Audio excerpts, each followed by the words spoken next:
Welcome back to Building Character, where we figure out how to play as your favorite fictional characters in Dungeons & Dragons. Join the Patreon for this character sheet and a whole bunch more, and like and subscribe for less complicated romantic pairings next time you play.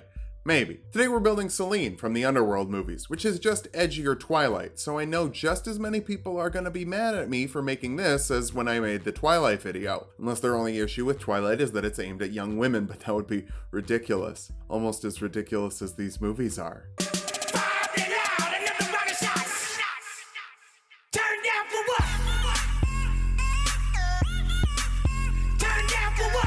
Let's start off with our goals for this build. First, you gotta be a badass fighter with lots of speed, weapon skills, just kinda good at everything. Next, we need some healing blood to bring people back to life. Finally, if you lose your daughter, that makes you a bad mom, so we'll make sure that we can always find her. For stats, we'll be using the standard point array from the player's handbook. Roll for stats if you want, just make sure you're keeping your multi-classing minimums in mind. Dexterity will be number 1. Guns use dexterity. You use a lot of guns. Wisdom next. Vampires get those superior senses, smelling stuff, seeing stuff, tasting stuff, probably tasting a lot of iron if I were to guess. Constitution after that. Vampires are pretty good at not dying. It's one of their main traits, that and a whole lot of edge. Follow that up with strength. You do get some superpowers in addition to the living forever. There's really no downside. Intelligence is a bit low. You're definitely missing some crucial lore, and we'll dump charisma. You're just a little too edgy and rarely talk your way out of a fight. I'm making Selene a DHAMPIR instead of custom lineage because DHAMPIR gives us the stuff we want. It's generally why I pick the races I do. You get +2 to one stat, +1 to another stat, round up your dexterity and wisdom both to 16.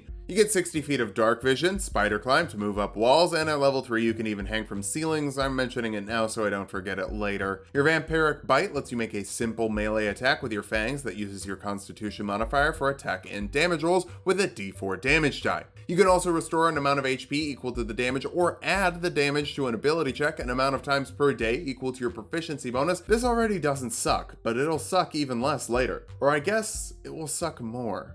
You get 2 skills as a DHAMPIR for free, like Perception and Sleight of Hand, and you can grab the Soldier background for Athletics and Intimidation. You've been fighting a war humanity knows nothing about for centuries. Humanity also knows very little about the Monk class, because people keep saying it's bad when it's actually rad as heck. You get 2 skills from the Monk list, like Acrobatics and Stealth, which will help you do cool backflips and tactical black leather. Though it's so tight, we'll actually call it Unarmored Defense, making your AC 10 plus your Dexterity and Wisdom modifier when you're not wearing armor. You can take advantage of keeping it light with Martial Arts, letting you make your unarmed attacks use your dexterity. They deal 1d4 bludgeoning damage, and you can make unarmed attacks as a bonus action after you make one with your action, or attack with a monk weapon. That's any simple melee weapon without the heavy or two-handed property. Your bite is a simple melee weapon without the heavy or two-handed property. That means that you can use your dexterity modifier for it, which is a huge buff, and it will scale up with your monk damage die, which is going to be redonkulous later, or should I say, remonculous.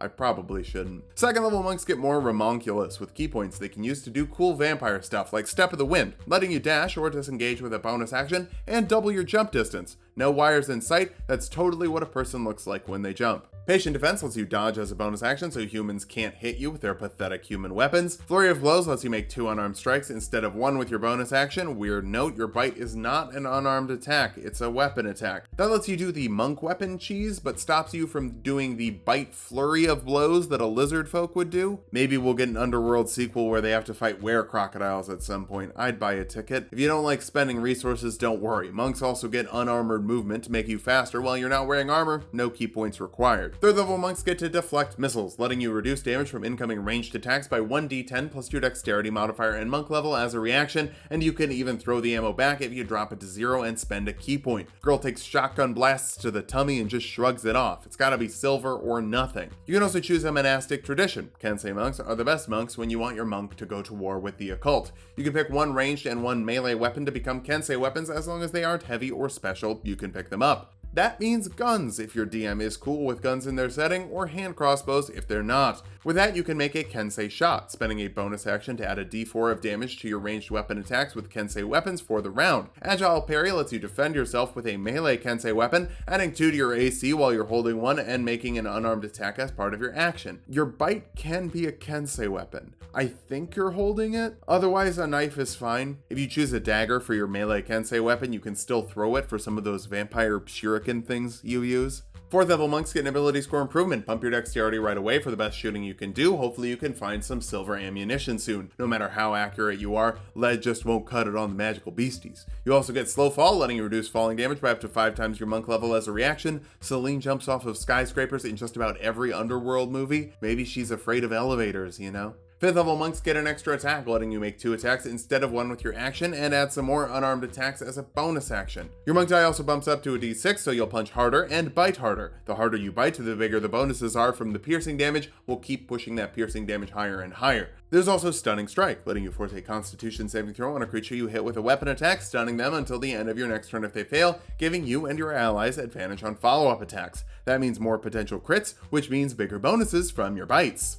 6th level Kensei monks get to really slay those magical beasties with magical Kensei weapons and key empowered strikes, basically meaning every attack you make with a monk die is magical in terms of overcoming resistances. You also can grab another Kensei weapon here, so expand your arsenal of fancy guns. You can only take 1 gun at a time. Kensei monks also get Deft Strike, letting you spend a key point to add another monk die to the damage of an attack with a Kensei weapon. That's a bite that deals 2d6 plus 4 damage at this point, and a 2d6 plus 4 bonus to any ability check or in free healing. 7th level monks get Evasion, letting you take half damage from failed dexterity saves and no damage on successful ones, so missiles and grenades are not issues. Stillness of Mind lets you remove an effect of Charming or Frightening as an action. Pretty much every monster you're mashing has a frightening effect. Now you don't have to worry about that either. You pretty much never really have to worry about anything. Being a vampire is pretty sweet. 8th level monks get another ability score improvement. Cap off your dexterity modifier for the best pew-pews and the best damage avoidance. You don't have a whole lot of HP, you're mostly just gonna sustain yourself by dodging and slurping your enemies like Kool-Aid. We'll bounce over to Cleric now. There's definitely some religious overtones with the old vampires, and war clerics worship fighting, so that fits you pretty well. Level 1 war cleric gives you martial weapon proficiency and lets you make a weapon attack as a bonus action an amount of times per day equal to your wisdom modifier per long rest. That's pretty much stuff you already have. I guess just letting you shoot your gun as a bonus action sometimes instead of an unarmed attack. The real benefit is from spells and cantrips. War clerics get Shield of Faith to add 2 to a creature's AC for 10 minutes depending on your concentration. With this and Agile Parry, you can hit 20 AC before we cap off our unarmored defense. Cure Wounds heals 1d8 plus your wisdom modifier as an action to a creature you touch. Put some blood in their mouth, but remember, this is only in D&D, do not do that in real life. Plus gives up to 3 creatures a d4 to add to their attack rolls and ability checks, but does require your concentration, so decide if you want to look cooler or be more defensive with Shield of Faith. Being defensive is also going to make you look pretty cool, I might go with that. For cantrips, Guidance and Resistance give a creature a d4 to add to ability checks or saving throws respectively, and Spare the Dying stabilizes a creature at 0 HP so they don't have to roll death saving throws. Saving your romantic partner when they should die is a pretty Selene move. 2nd level clerics get to channel divinity once per short rest. Turn undead is for every cleric, forcing a wisdom saving throw on undead creatures and forcing them to run away if they fail. Just remind those baby vampires that you're the baddest lady vampire in history. They don't even have a name tag. Guided Strike lets you add 10 to 1 attack roll, so you absolutely won't miss unless you roll a 1. Pro tip, don't roll a 1. 3rd level clerics get 2nd level spells. War clerics get magical weapon for free, adding 1 to the attack and damage rolls of a weapon and making it magical, so you could share that silver bullet love with some of your more basic human friends. For your spells of choice, Aid gives up to 3 creatures 5 more HP to use for 8 hours, helping everyone take an extra hit or 2. Lesser Restoration removes an effect of paralyzation, blindness, deafness, or poisoning, but if you give your blood to people in real life, they might get more sick. Again, this is only for magical vampire girl blood. Enhance ability gives a creature advantage on skill checks of a certain type. If you choose strength, their carrying capacity doubles. If you choose dexterity, they don't take falling damage from heights of 20 feet or less. And if you choose constitution, they get 2d6 temporary HP. Also worth noting, if you choose wisdom, that technically gives you an advantage on your perception, 4 plus 5 passive perception. Pair this with the bonus from slurping some blood, and you can go absolutely bananas with a skill check. 4th level clerics get another ability score improvement. Pumping your wisdom will make your blood healing a little bit better, so I'm gonna go with that. You straight up bring people to life like Evanescence. You also have a similar aesthetic, super pale, falling off buildings, lots of chunky butt rock guitar, hell yeah. 5th level clerics can actually bring people to life with Revivify, bringing a creature that's died in the last minute back to 1 HP. It's kind of expensive with its material components, but obviously your blood is pretty rich. You also get Sending to send a message to someone on the same plane as you. That'll help you check in with your daughter. It's gotta be 25 words or less, so hey honey, gonna find you soon, don't worry, I'll make the bad guys explode, love you, that works. 6th level war clerics get War God's Blessing, letting you give another creature plus 10 to their attack roll with one of your 2 channels of divinity, because now you have 2. Honestly though, you're pretty much always gonna be putting the team on your back. I'd save them for yourself, that'll probably save other people more effectively. 7th level clerics can get 4th level spells. War clerics get freedom of movement for free, making you immune to being slowed down, paralyzed, or restrained. You can break out of non-magical shackles with 5 feet of movement. It would be truly a shame if that extra monk mobility got taken down by something like Hold Person. Death Ward gives a creature 1 extra hit for 8 hours, making them hit 1 HP instead of 0 HP the first time they should go down, giving you enough time to get in there and heal them before you spend a ton of gold on the materials for Revivify. Locate creature lets you find a specific creature or a vague type of creature within 1,000 feet of you, and if they're moving, you know what direction they're moving in. Find your daughter, she's kind of important, not just because of the vampire lore reasons, but also because she's your daughter. That has inherent value. This last spell is my absolute favorite because it lets you do the most absolutely hilarious thing in all of these ridiculous movies. Stone Shape lets you modify a 5-foot section of stone in some way. Maybe you're shooting a hole in the floor to fall through it. Or you can make a weapon out of stone, but Selene doesn't do that, so you should neither, just use it as another elevator alternative.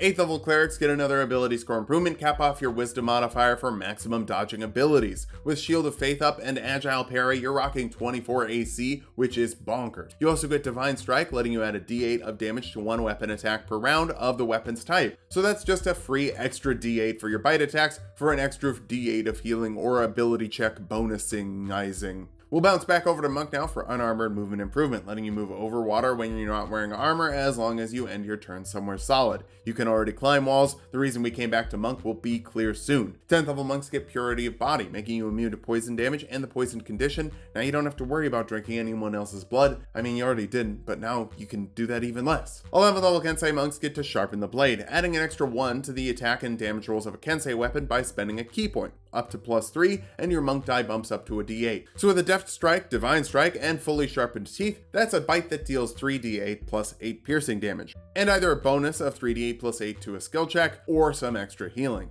You could even wait for a crit to decide to use that bonus for 6d8 plus 8 piercing damage and a virtually guaranteed skill check, or a huge self-heal boost when you need it. Our capstone is the 12th level of Monk for one last ability score improvement or a feat. The Sharpshooter feat will let you take a -5 penalty to your attack rolls to add 10 to the damage rolls and fire at max range without disadvantage, and you can ignore all but full cover. That should make your shots deadly to even immortal beings. Now that we've hit level 20, let's figure out how viable this build is. First, you have maybe the most supercharged bite we can get. Turning it into a monk weapon, adding Divine Strike to it, really helps you push that bonus as far as possible. You're also great at avoiding attacks with 20 base AC and up to 24 with all of your bonuses. Finally, healing is awesome, and you can bring people back from the dead. For weaknesses, low charisma is a bummer, especially if you need to convince other vampires of something. They tend to be a charismatic bunch. You're also not huge on health. Even if you can keep the damage off and heal yourself, 120 HP could go way faster than you like. Finally, some of the bonuses from War Cleric are a little redundant. Picking something else could give you more variety, but you don't have a lightning bite, you just have the best bite in the business. Enjoy your skills, enjoy your kills, and cut up the bills.